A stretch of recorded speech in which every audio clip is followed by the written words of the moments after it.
I'm Vin. I'm Sori. And that's Shiny. Forgot to introduce him. Is Ghosty back there? Inshallah.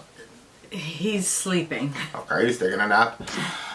This is Solitude Aeturnus. The name of the song is Mirror of Sorrow from the record Into the Depths of Sorrow. This is for the big homie Metalcat. Metalcat. That's Metalcat. It's finally here, buddy. Brought to you by the big homie Metalcat. For timely, topical, political commentary, you can hit us up at Middle America with Vin and Sori. If you, dear listener, would like to have a song for yourself, $125 at the gate gets you right to the head of the line, and then you get to decide for yourself what song you want to pick, and even the version that we use. That being the case, Mirror of Sorrow, Solitude Aeturnus, let's go. All right. Links are in the description for the stuff Vinny was talking about. Here you go.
That's crazy.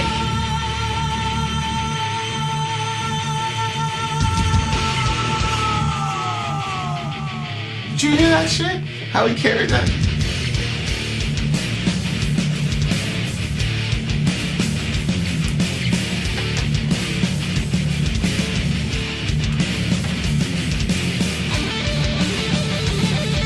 Ooh, turn that shit up.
Woo!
Okay, Metalcat. That That's a good one. guy's voice. Yeah. That guy's voice was so clean. I gotta see this live, bro. Cause I gotta see him do that live. Yo, that's crazy. I think he does it If live. he pulls this off live, what's the name of this? Solitude Aeturnus again? Yep. Mirror of Sorrow. Aeturnus, Mirror of Sorrow. I have got to see him do that live. I have It was to see him absolutely hit beautiful. those notes live, bro. All right, here Some it of the is. things he was saying too were just.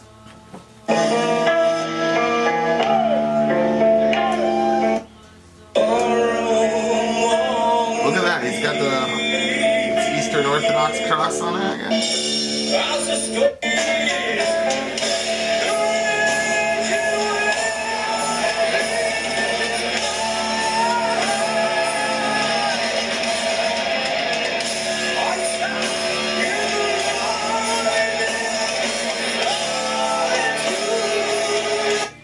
Yeah, I mean, It doesn't sound as good live. well, he was a, camera phone. Yeah. But I mean, he's still a badass live. But good lord, the way he sounded, man, that was like Dio level clean. Like I just clean love the sound type of of it. singing. And it was it took you places. Yeah, like there are singers, vocalists, especially like in the 80s, where it was like they could go high, but it was almost like shrill. Yeah. But like they were going high because they had the range, and so they were gonna go high. But like this was just like smooth, buttery, freaking goodness. I love this dude's singing style, bro. It's crazy. He's got such a crazy singing style. When you said it took you places, what do you mean by it? Oh, it just musically, like the way that it was. You said it, smooth, buttery. It kind of had that, and like I was just going through different places. Like some of the places are like these swampy, foggy areas, and like just the way that he worded things. Through raging winds and weeping skies. He says, I sat in the loneliness of solitude, and I thought that was a really cool line because. Solitude, it's true. You think solitude for somebody who doesn't like I never used to like solitude, but now I think because our family is so big and we're in such a small space, now I'm like a little bit of solitude might be good. But I'm not somebody who normally wants much solitude. You're more of a solitude person. Like you like to have that time and that quiet and that space and 100%. Stuff. But when he said I sat in the loneliness of solitude, it like depicted it. I don't know, like it kind of like took a little spin, because I'm like, you're right. There is times of solitude where it feels so good. Like sometimes I'm just going to the grocery store to get something. Some of the kids are like, "Can I come with you?" I'm like, "No." And I don't play any music. I don't do anything. It's just a drive to the store. Yeah. But I'm not lonely. There are times where I'm lonely, and so I was like, okay, the loneliness of solitude, and just the way that he, as black sky faded to blue, that was interesting, because usually as the blue sky fades to black, but it was like flipped the other way, and again, the earth felt the sunrise. I don't know, it was just very pretty the way that he worded things. Very poetic. Yeah. And that's not at all what I pictured him to look like. I actually pictured him to look more like this character on the album cover. Really? Yep. Yeah, I could see that. He the closest I could come to describing this guy vocally is Dio, like Ronnie James Dio. Solitude is yeah.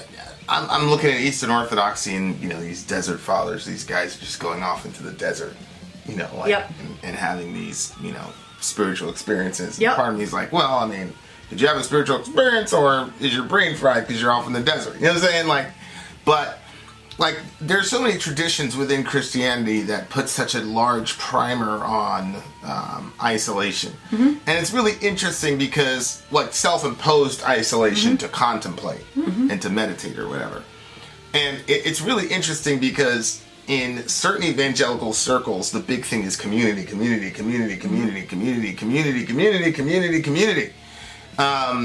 And that's all some Christians know is the primary community, which biblically, obviously, but then there's also that, the examples of Moses or John the Baptist or Jesus, Elijah to some degree, folks, Bible heroes who go out and have that time alone, that solitude. They go away for 40 days or whatever, and they come back and they're, I think that's probably the difference between the Desert Fathers and normal evangelicalism is that the guys in the Old and New Testament, they would go out on this enlightenment thing, but they would come back.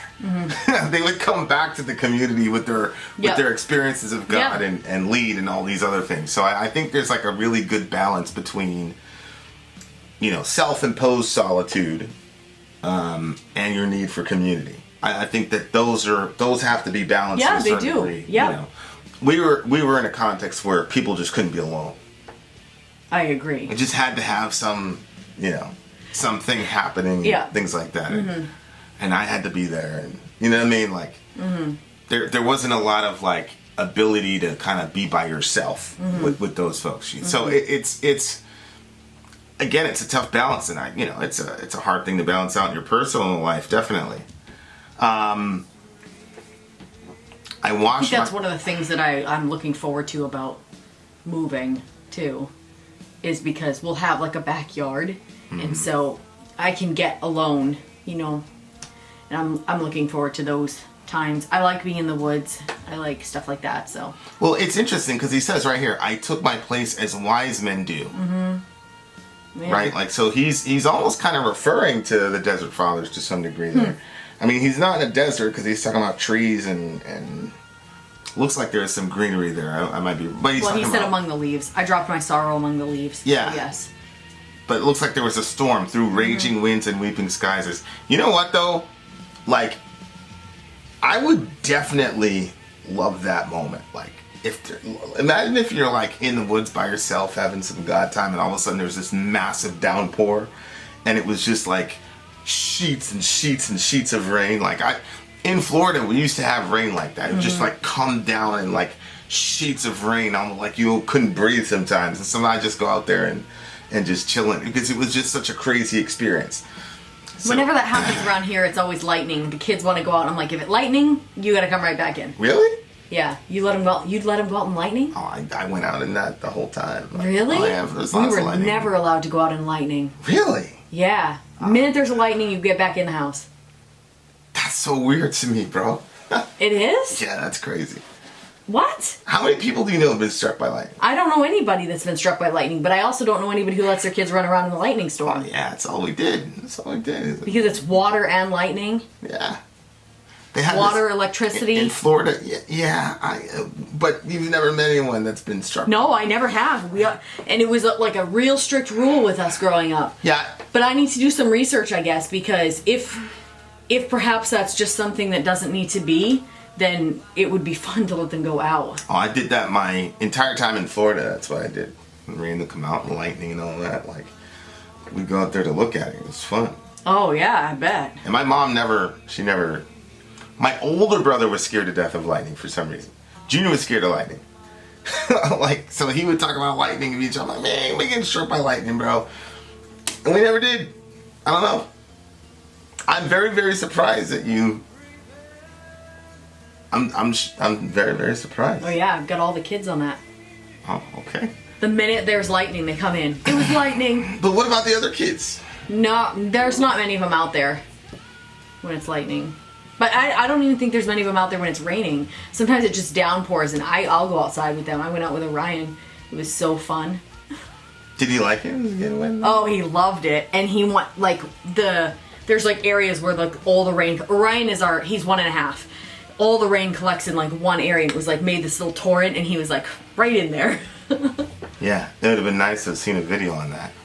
I know, but my phone was dead or upstairs or something. Always a reason. I'm always missing these moments. I don't want to miss. Yeah, but you could have come out, but you had to shoot a video. It was important to you to shoot the video, so now you don't even remember what video it was. But I remember my event with the baby. Blaming the victim. That's what she always does. She always does that. You had the opportunity. You had the choice. I saw my world, but I could not see myself. It's an interesting line. Yeah. He says, a beautiful mirror of radiant That is an interesting splendor, line. as ominous as the autumn moon. It brought upon me endless wonder, yet spoke of some unknown I know, I love that one. As I reflect back on this day, no words could ever tell. I saw my world, but I could not see myself. That's a crazy, it's a crazy way to describe it. A beautiful mirror of radiant splendor. I'm assuming that's just a downpour of the rain. Mm-hmm. You know, he says a silver mirror stood before me, bequeath of the silent rainbow. So, like, he's interpreting the rain falling on him as positive and negative simultaneously. He's seeing the beauty of it, but there's something ominous behind it that's making him uneasy. You know what I mean? Like, that's a pretty crazy, being lost in yourself is, C.S. Lewis talked about that, like hell being like a person trapped within themselves and all that. Oh my gosh, that would be awful. Yeah, I think there's probably a lot of truth to that. I do think there's going to be, in the place that we call hell, like culture and cities and all that. I believe that that's going to continue in the place we call hell. But the concept of being so this is very, very dangerous. I'm going to try. And as a person who's diagnosed with major depression, nobody can say anything to me about it. But there's being depressed sometimes and having that melancholy sort of mindset. Like, some people enjoy that. Mm-hmm. And some people enjoy that. They enjoy the feeling, and they love like being folded to within themselves, mm-hmm. to the point where they almost can't hear anybody else at a certain point. Like, mm-hmm. I know somebody who's in that situation. Like, they're just completely folded within themselves, and they can't see anybody else, and they can't, because they're so tightly woven within themselves, and they're miserable. And anybody who is that self-focused is guaranteed misery. Mm-hmm. And so I think that's something that, that's got to be said. Like, definitely depression hits a lot of people, and you can't necessarily control it as in, oh, I feel better now. But I do think, isolation, things like that, like, you got to find strategies to balance that out. Well, sometimes tragedy makes you fold into yourself, and then once you're there, you become comfortable there, and so you don't want to unfold again. Yeah. And take the chance of getting more pain. So. Yeah. But it is a miserable place to be. Yeah, I mean, it's crazy. But sometimes you don't realize how miserable it is. Right. Which, in the Lewis book, like, it was weird because there were a couple people and, like, they had just come back from hell. Yeah. It was like... But there was no, like... What was the name of that book? The Great Divorce. There was no, like, thought process as to why their hell was their hell, which, of course, Lewis is arguing that their hell is of their own making. Mm-hmm. You know, they're being cordoned off to a segment of the universe, you know, whatever. But, like, even if they were offered heaven, there were certain things they had to let go of in order to get there, and they wouldn't do it. They just wouldn't do it. Yep. And it was just a weird... Read The Great Divorce. It's such an amazing book. It's a small one. There's an audio version, too. Yeah, there's, you know, maybe Sori will put the audio version in the link. But I just thought that was so fascinating. Like, holy hell. Like, this guy... But it was weird because they were not in, like, a fire and brimstone place, so... Mm-hmm. But they knew that they were not in a good place. Mm-hmm. And I think that's how it's going to be. I think people are going to be like... Okay, this isn't like Dante's Inferno, but this is definitely not a good place. Yeah. And I'm dead, so, you know, I don't know what they're going to think. You know what I'm saying? Like, I have no idea. But, you know, and obviously the reason hell is because hell is a place where human sinfulness is permitted to abound without any checks or balances, whatever. Right. And so... Right. You know, it's a horrible place, and it's a place where you don't get any rest. Mm-hmm. But it's all self-imposed, and the door's locked from the inside, as Lewis used to say. Mm-hmm. So, but at the same time, it's important to have that solitude. So, like, you know, and of course, me, you know, from our perspective, when we say solitude, we're talking about away from other human beings. That's what I was just thinking. Right? Because we don't believe anybody's truly on this side of the eternity ever alone. Right. Believer or unbeliever. Well, yeah, because I've had experiences of solitude that were unhealthy. Right. And those were when I even secluded myself from God. Right. But then there was times where I took solitude and I secluded myself from other people, and it was really about me and God.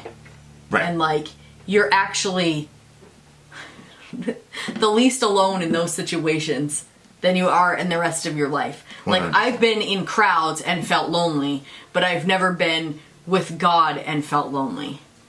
Yep, I can go sign that. 100%. I agree. I completely agree. I was actually curious to see what you were going to say about that. I'm like, this has been my experience. I wonder if it's... About what? What I just said. Like, have you ever felt lonely when you were with God? And I have never felt lonely when I was with Him. But I wasn't sure what you were going to say, if you ever did. No, I agree. I mean, that's actually the best for me. That's when I'm the most happy. Is when I'm alone with God and I know that God's there. That's when I'm the most happy. Mm-hmm. So, good stuff. What'd you get the song? It's a pretty high one for me. It's 9.8. The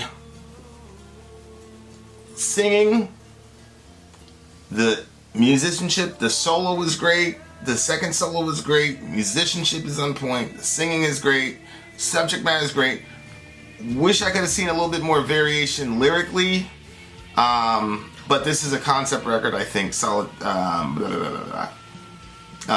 Into the Depths of Sorrow. So I think it's a concept record. So maybe it's not a concept record, but maybe just a record with themes, and the theme would be, you know, despair or sorrow or whatever.